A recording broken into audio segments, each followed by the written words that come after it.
Eh, en el día de hoy nos toca el tema de los pares craneales, porque la clase pasada fue sobre el examen mental.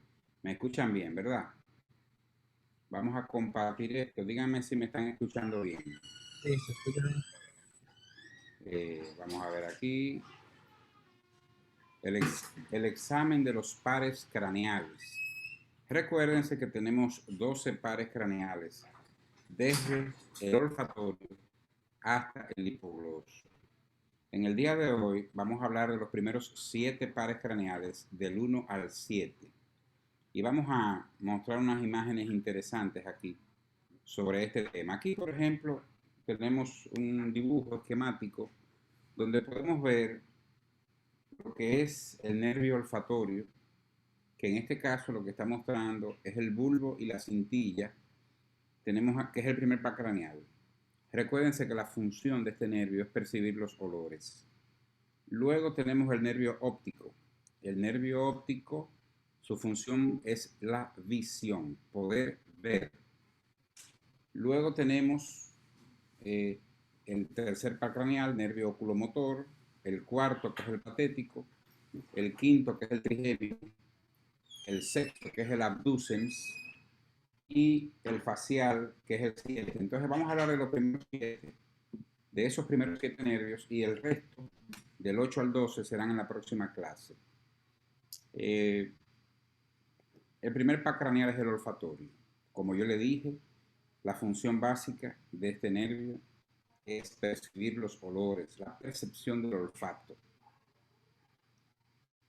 Aquí tenemos un dibujo gráfico donde se puede visualizar y ver que el verdadero nervio olfatorio no es el bulbo ni la cintilla, sino estas células receptoras a la percepción de estímulos olfatorios, en la que hay una serie de receptores especiales, sensoriales, especiales, aquí, a nivel de la mucosa nasal, gracias a esta cantidad de fibrillas que penetran el hueso. Este verdadero nervio olfatorio está en la mucosa nasal, está en la mucosa nasal y estos axones penetran lo que es la lámina cribosa del hueso etmoides para hacer sinapsis con el bulbo olfatorio, que cuando uno está disecando un cadáver y disecando el cerebro, uno a veces le llama el nervio olfatorio al bulbo de la cintilla.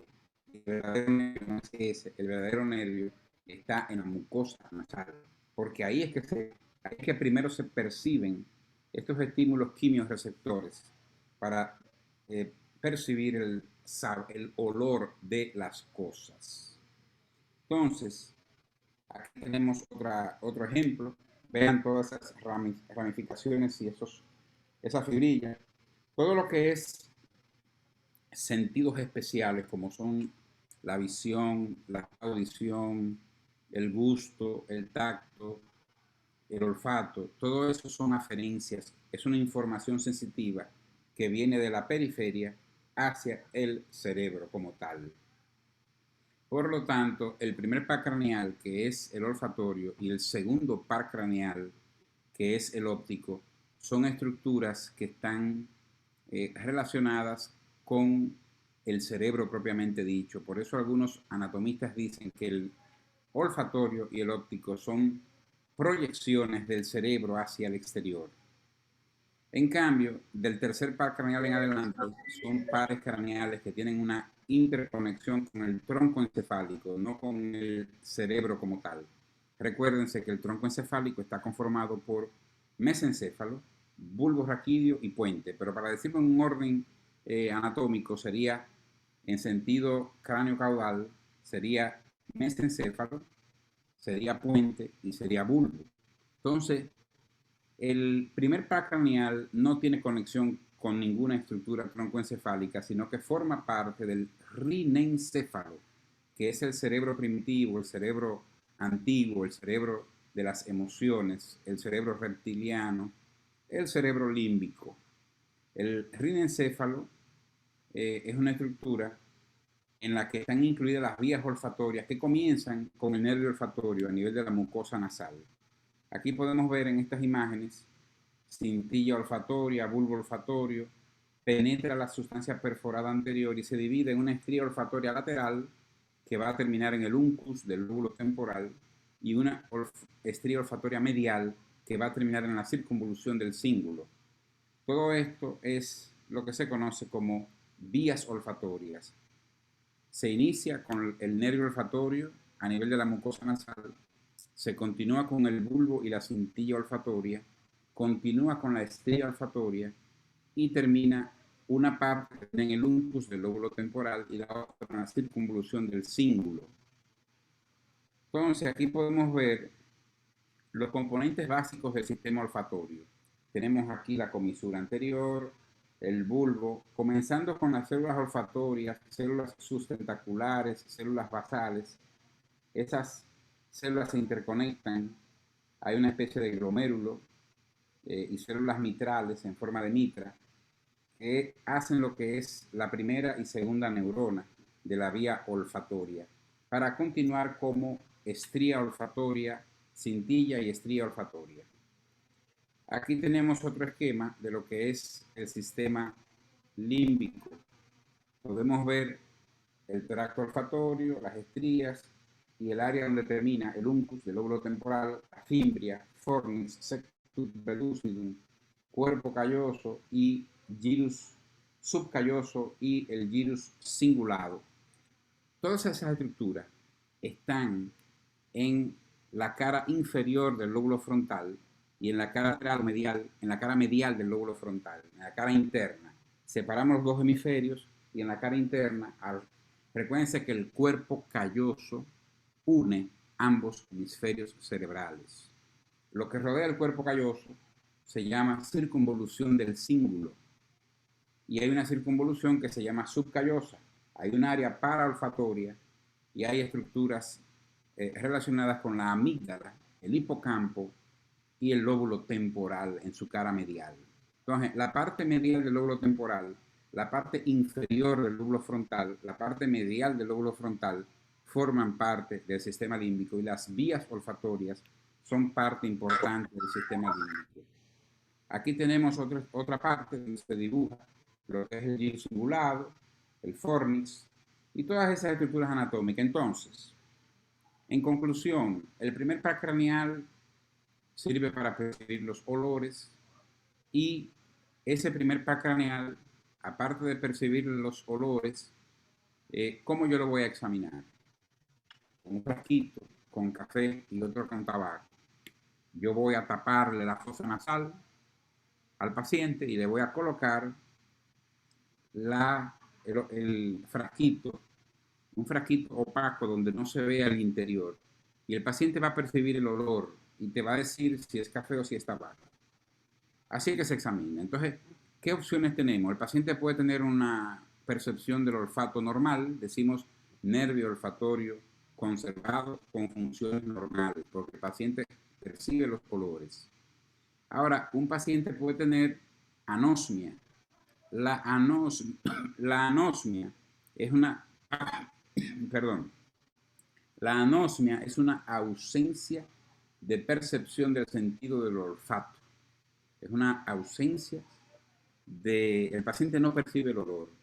Una causa frecuente de anosmia ahora mismo es la infección por COVID-19. El coronavirus produce en el 80% de los pacientes ausencia de percepción del olfato.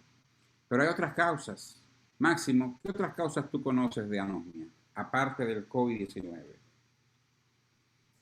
Yo conozco la rinitis, pudiera ser, ¿no? Pacientes con infecciones, alergias nasales, lo que se conoce como rinitis alérgica, sinusitis, infección nasal, también puede ser por gripe, procesos virales, gripales. También una causa sería el trauma cráneoencefálico con golpe en la región frontal y fractura de la lámina cribosa. ¿Por qué? Porque por ahí es que entra el nervio olfatorio. Miren el hueso ahí donde está. Ahí está el hueso, por ahí penetran esas raicillas. Si ese hueso se rompe, producto de un trauma, el paciente va a tener anosmia. Muchos pacientes con traumas frontales van a visitarnos porque no huelen. Doctor, yo tuve un golpe en la cabeza, me di en la frente fuerte, perdí el conocimiento, pero me recuperé. Y yo desde hace 2 o 3 meses, el golpe fue hace 6 meses. Después de 1 o 2 meses yo dejé de percibir el olor y no he vuelto a recuperarlo. Muy poco probable que lo recupere cuando hay fractura del hueso etmoides. Entonces, el primer PAC craneal se examina fácil. Con un frasquito voy a ver si el paciente me dice si eso es café o si eso es tabaco, tapándole un orificio y luego tapándole el otro, porque son pares craneales. Hay 2 nervios a cada lado, son pares. Inmediatamente terminamos con el primer PAC craneal, viene el nervio óptico. El nervio óptico sirve para ver la visión, que dicho sea de paso, es el sentido más importante, el sentido especial más importante, porque usted puede quedarse sin olfato y no va a tener problemas. Usted puede, el segundo sentido más importante es la audición. Es incómodo no escuchar, no oír, quedarse sordo, pero quedarse ciego es peor, es más discapacitante. Entonces, el nervio óptico, aquí podemos ver las estructuras importantes del globo ocular. Fíjense que el ojo es un órgano, el globo ocular que ustedes ven aquí, es un órgano que hay una especialidad médica solo para él. ¿Cómo se llama? Oftalmología. El oftalmólogo trabaja con el ojo y con las enfermedades que afectan el ojo. Ahora, del nervio óptico hacia atrás ya eso es neurooftalmología o neurología. Aquí podemos ver las estructuras que hay ahí, la córnea, la pupila, que es el espacio que deja el iris, el cristalino, que es el lente, el humor acuoso, el humor vítreo, la retina, y el nervio óptico es la parte final aquí de donde se desprende. Vamos a ver aquí estas estructuras. Fíjense aquí los dos lugares. Hay una decusación del nervio óptico que se llama quiasma. Luego viene, después del quiasma, viene la cintilla óptica, cuerpos geniculados talámicos, y luego las radiaciones ópticas que van a terminar en el área visual primaria de la cisura calcarina. Hay un área visual primaria, secundaria y terciaria, todo en el lóbulo occipital. Entonces, esas son las vías visuales. Cualquier afectación en algún punto de esta vía visual, el paciente va a tener problemas visuales, que puede ser desde ceguera hasta cuadrantanopsia, hasta hemianopsia. Cuadrantanopsia es un cuadrante de los campos visuales en el que el paciente no percibe la visión. Hemianopsia es un hemicampo y la ceguera completa sería una ceguera monocular, en ese caso por afectación del nervio óptico. Ahí podemos ver, miren qué interesante, esto es un fondo de ojo. El fondo de ojo con el oftalmoscopio, que es este aparato que yo se lo mostré, ese es el oftalmoscopio. Con este aparato es que yo voy a ver eso que se ve ahí, que es la retina. El círculo interior anaranjado, pero menos mamey, más amarillo que mamey, es el nervio óptico, es la papila. Y las arterias que hay ahí son las arterias que irrigan al nervio óptico, que lo penetran y se llaman arteria central de la retina. Hay un punto anaranjado a la izquierda de la papila que es la fovea o punto ciego. Entonces, aquí tenemos las arterias, las venas que irrigan, todo lo que se ve ahí, todo lo que se observa ahí es lo que yo debo ver con el fondo de ojo, con este aparato, la fundoscopía.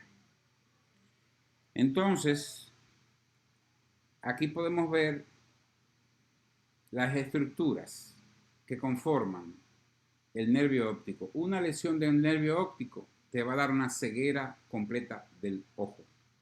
Una lesión quiasmática te va a dar una hemianopsia, dependiendo de la zona que lo afecte, o una lesión de las vías ópticas te va a dar una hemianopsia homónima o heterónima. Una lesión de las radiaciones ópticas te va a dar una cuadrantanopsia. Siempre va a afectar los dos campos visuales. Entonces, aquí tenemos un ejemplo interesante de todo esto. Ahí lo pueden ver. Entonces, en el examen del fondo de ojo, en el examen del segundo par craneal, nervio óptico, tenemos 3 pruebas: agudeza visual, campimetría y fundoscopía.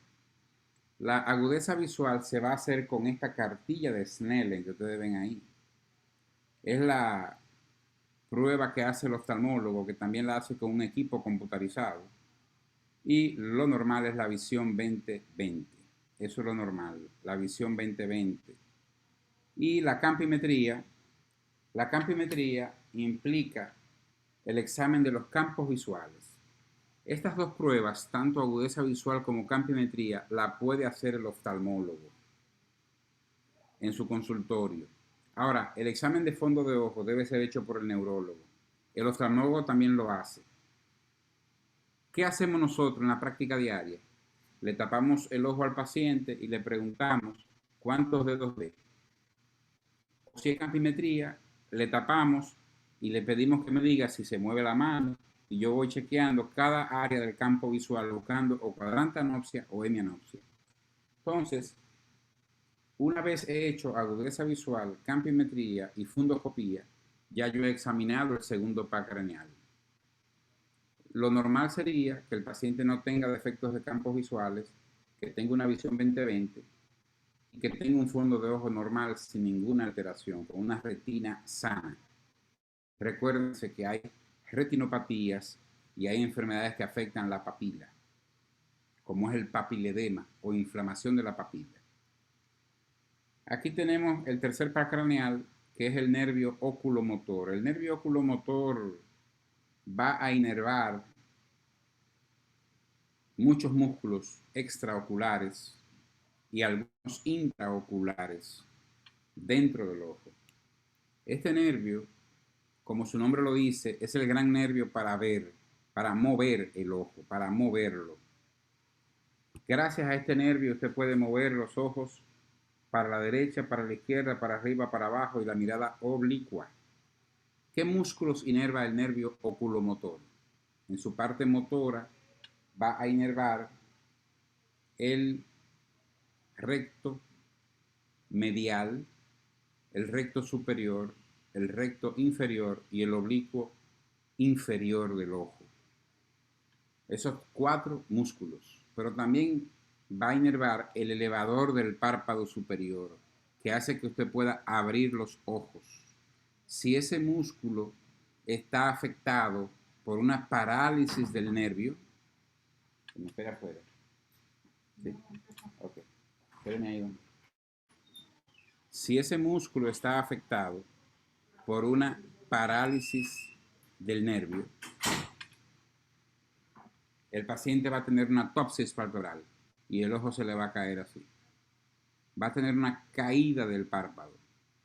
En una parálisis del tercer par, el ojo va a estar caído. El párpado va a estar cerrado.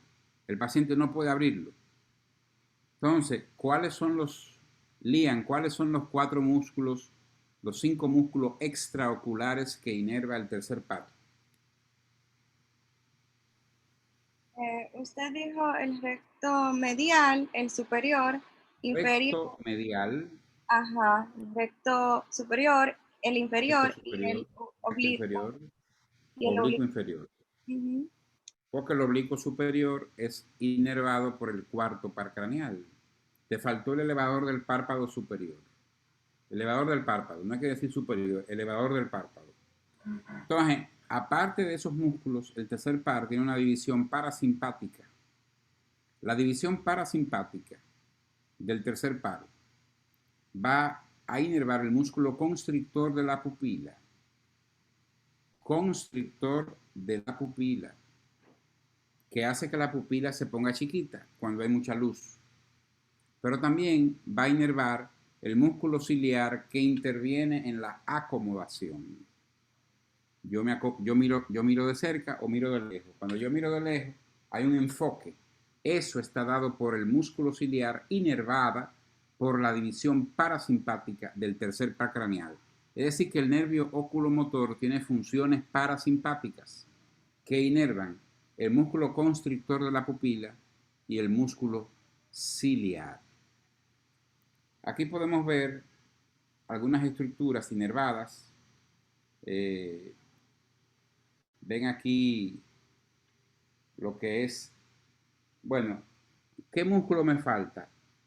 El recto lateral del ojo es inervado por el sexto par craneal, que es el abducens, y el cuarto par craneal inerva el oblicuo superior, que es ese que está aquí, que tiene una forma de polea, que su movimiento ayuda a que el ojo gire hacia abajo de forma oblicua. Por lo tanto, cuando hay una parálisis del cuarto par, el paciente va a tener dificultades para dirigir la mirada hacia abajo y descender escaleras. Cuando hay una parálisis del sexto, el paciente no va a poder mirar hacia los lados. Por ejemplo, miren, cuando yo miro hacia la derecha, está trabajando el recto lateral de mi ojo derecho. Cuando miro para afuera, la mirada lateral. Ahí yo estoy mirando lateral para acá y para allá. Ahora, cuando el ojo mira la nariz, mirada medial del ojo, eso es el tercer par. La mirada lateral es el sexto par. Por lo tanto, el 3 y el 6 trabajan en conjunción y producen una mirada conjugada. Tú no puedes tener un ojo para acá y otro para allá. La mirada es conjugada, porque si la mirada es desconjugada, el paciente va a tener diplopía o visión doble. Entonces, aquí tenemos los movimientos de los ojos. Movimiento de aducción o mirada interna, movimiento de abducción o mirada externa, movimiento hacia arriba, supraducción, infraducción, y los movimientos de intorsión. Entonces, cuando hay una parálisis completa del tercer par, el ojo va a tener caída del párpado, toxipalpebral. Cuando yo te levanto el ojo, voy a tener midriasis, porque la división parasimpática del tercer par no va a constreñir la pupila y el ojo se va a dilatar. Y va a haber desviación del ojo hacia la nariz. El ojo mira la nariz y no puede, perdón, desviación lateral del ojo, exotropía. Como el tercer par inerva el recto medial, no puede dirigir la mirada hacia la nariz y el paciente va a tener una desviación lateral del ojo. Parálisis completa del tercer par, toxipalpebral, midriasis y desviación lateral del ojo. Es una de las parálisis más frecuentes que podemos ver en neurología. El cuarto par craneal, ya lo dije, inerva el oblicuo superior, mírenlo ahí en forma de polea, que nos ayuda a dirigir la mirada hacia abajo. El sexto par, ya lo dijimos, inerva lo que es el recto lateral del ojo. Gracias al sexto par, usted puede dirigir la mirada hacia los lados. Sin mover la cabeza, usted se para. Entonces, por eso en el examen del 3, el 4 y el 6, usted va a colocar al paciente, le va a decir que mire para la derecha, que mire para la izquierda, mirada horizontal, derecha, izquierda, mirada vertical hacia arriba y hacia abajo, mirada oblicua, hacia arriba, derecha, y hacia abajo, izquierda. Mirada oblicua. Entonces, usted forma una especie de asterisco en los movimientos de los ojos hacia todas las direcciones. Y esto es logrado por la actividad del nervio oculomotor, patético y abducens. Ahí está otro esquema en el que podemos ver los músculos que mueven el ojo, que son 4 rectos y 2 oblicuos. Son 6 músculos que mueven el ojo. Ahí podemos ver una imagen de un paciente con el ojo. Vamos a ver, Carlos de Jesús. ¿Qué tú observas ahí? ¿Cuál es el ojo que está afectado, Carlos de Jesús? Sí, el de la derecha. ¿Cuál es el de la derecha tuyo? ¿El de la derecha del mío o el de la derecha del paciente? La del paciente. Mira, pon la mano así. Di si la izquierda o la derecha. ¿Cuál es la izquierda tuya? Esta es mi izquierda. Esa es la izquierda tuya. Ok, entonces, ¿cuál ojo que está afectado ahí? Esta. Sí. A veces hay que ponerse en posición del paciente. Bueno, ahí tú ves que hay un ojo que mira hacia el centro y hay un ojo que mira la nariz. ese paciente tiene una parálisis del sexto par, porque es lo contrario. Cuando hay una parálisis del sexto par, el ojo mira la nariz, no puede mirar para los lados, porque esa es su función. Se queda Ahora, mirando. cuando hay una parálisis del tercero, el ojo no puede mirar la nariz, entonces se desvía y mira la oreja. Mirada nasal o mirada de oreja. Si es una parálisis del sexto, la mirada es de oreja. Si es una parálisis del tercero, la mirada es de oreja. Si es una parálisis del sexto, la mirada es nasal. No sé si me entienden.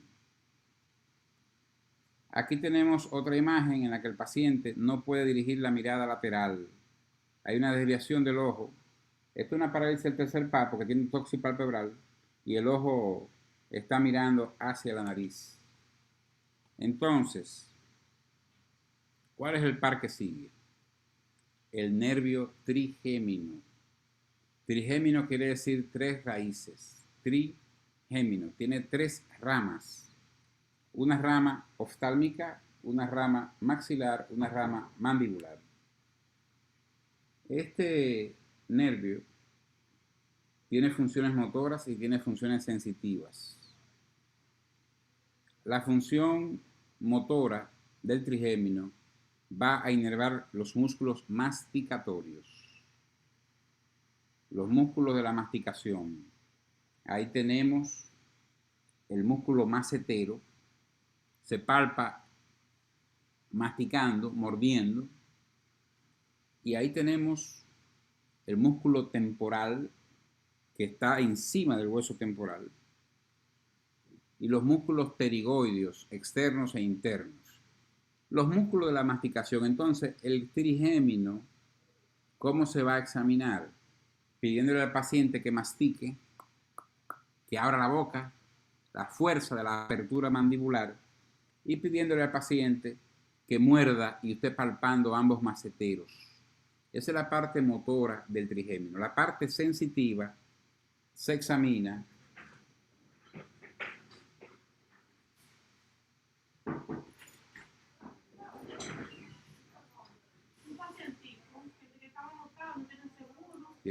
tiene que esperar a que yo termine una clase. Yo termino en media hora. Entonces, esta es la rueda de Wattenberg. Esta es la rueda de Wattenberg. Esa rueda sirve para valorar la sensibilidad y voy a valorar el trigémino en su rama oftálmica, en la frente, en su rama mandibular y en su rama maxilar y mandibular. Entonces, con la rueda de Wattenberg o con un palillo, yo voy a percibir el dolor o el tacto superficial, el tacto fino. Ese tacto fino de la cara. Todo esto nos da una idea de que el trigémino tiene funciones motoras y funciones sensitivas. La sensibilidad de la cara, buscando áreas de que el paciente no perciba la sensación.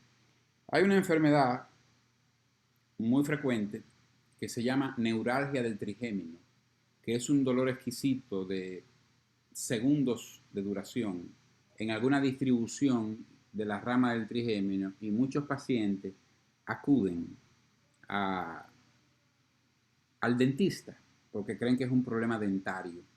El trigémino es el gran nervio del dolor de la cara. Es un nervio que se activa en los pacientes con migraña, con jaqueca.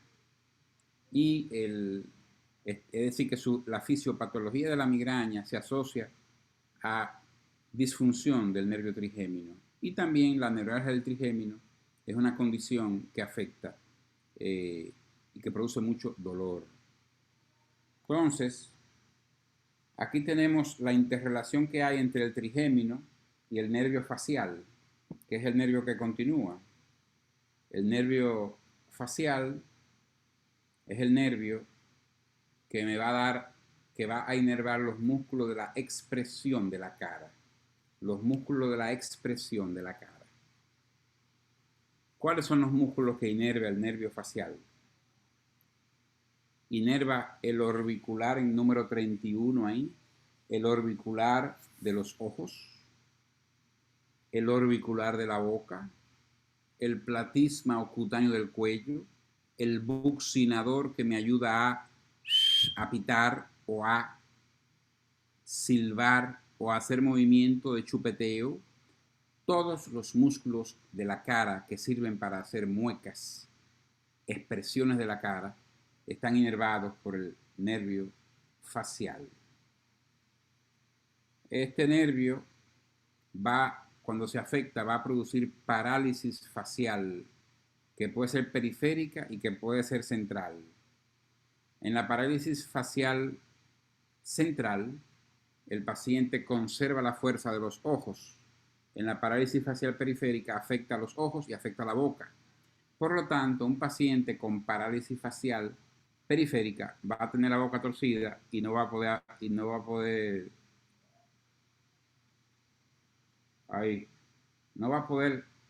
abrir el ojo, no va a poder cerrar el ojo y tiene la boca torcida.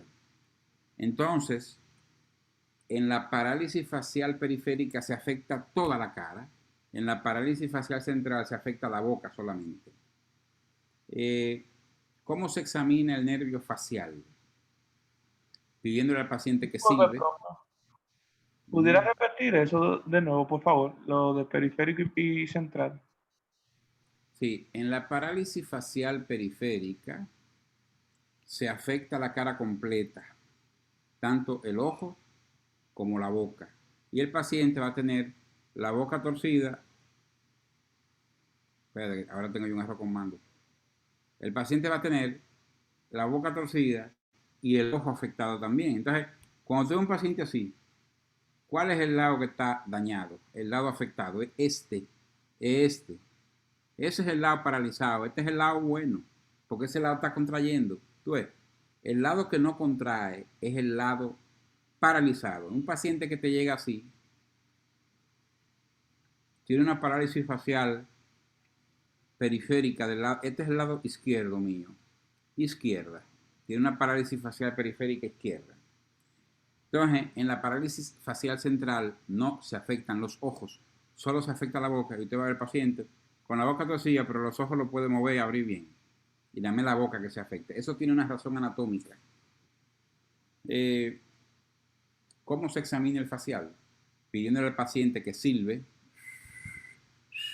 que sople, que pliegue el cuello, que cierre los ojos fuertes, que enseñe los dientes. Cualquier movimiento de mímica de la cara o de la expresión de la cara va a ser un movimiento que nos va a servir para examinar el facial. Ahí habla de la parálisis facial central y periférica. Aquí tenemos una jovencita haciendo mucha musaraña. Enséñame los dientes, cierra los ojos, apriétalo, levanta las cejas para arriba. Todo eso son las pruebas para examinar el nervio facial. Y el facial tiene una división parasimpática, igual que el tercer par. ¿Cuál es la división parasimpática del nervio facial? El nervio facial va a inervar las glándulas salivares y lagrimales. Gracias a este nervio, usted va a poder lagrimear y salivar. También el facial te va a dar el gusto al 2/3 anterior de la lengua, los sabores, y ahí usted lo va a examinar con un frasquito con café y con sal y otro con azúcar. Y usted va a colocar un poquito de azúcar, un granito de azúcar en la lengua y le va a preguntar al paciente si percibe y qué sabor percibe. Aquí tenemos un esquema donde podemos ver la lengua pintada. Déjame ver. No logro. Me está tapando aquí la diapositiva.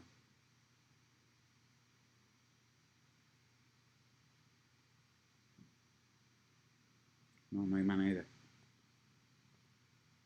de yo poder ver esta parte. Bueno, ahí están los sabores. Pintado de amarillo, pintado de azul, pintado de rojo y pintado de verde. Los sabores dulce, agrio, amargo, salado, umami. Son 1, 2, 3, 4. Y ahí están las pilas que intervienen en la detección de esos sabores. El 2/3 anterior de la lengua, el 2/3 anterior es facial, el tercio posterior es glosofaringeo, que es el 9. Entonces, el facial, recapitulando, la parte motriz, músculos de la expresión de la cara. La parte sensitiva, conducto auditivo externo, la sensación. Cuando usted se mete un dedo para allá, ahí, eso es facial que percibe esa sensación. Una función gustativa especial, 2/3 anterior de la lengua, los sabores. Y parasimpático te va a dar lágrimas y salivación.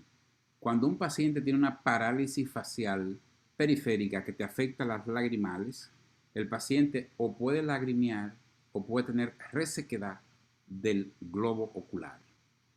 Entonces, esa fue, bueno, ahí está muy claro. El dulce se percibe en la punta de la lengua. El salado en los laterales, pintado de azul. El umami, que es un sabor parecido al barbecue, está en gris en el centro de la lengua. El ácido está lateral de rojo. Y el amargo está al fondo. Es el área donde las papilas gustativas son más específicas en ese tipo de sabor. Pero en el examen no estamos chequeando eso, simplemente le ponemos en la punta de la lengua algo dulce o algo salado para que el paciente perciba y te diga si percibe los sabores. Muchas veces cuando hay procesos gripales, el paciente pierde el sabor y eso se asocia a pérdida del olfato, porque el olfato y el gusto tienen que ver con, trabajan en conjunción, en sinergia, y tienen que ver con estructuras también del rinencéfalo, sistema límbico, sistema primitivo del cerebro. Entonces, estos son los primeros 7 pares craneales que vamos a discutir. En la próxima clase vamos a hablar del resto de los pares craneales, que son el 8, vestíbulo coclear, el 9, que es el glosofaringio, y el 10, que es el vago, el espinal accesorio y el hipogloso. Y ahí terminamos con los pares craneales para entrar en la parte del examen del sistema motor. Le mandé un video muy bueno de 10 minutos sobre el examen de los pares craneales. Máximo, ya tú se lo enviaste a ellos. Tú se lo vas a enviar ahora. Sí. Y yo le voy a enviar el video de esta grabación y también le voy a enviar las diapositivas.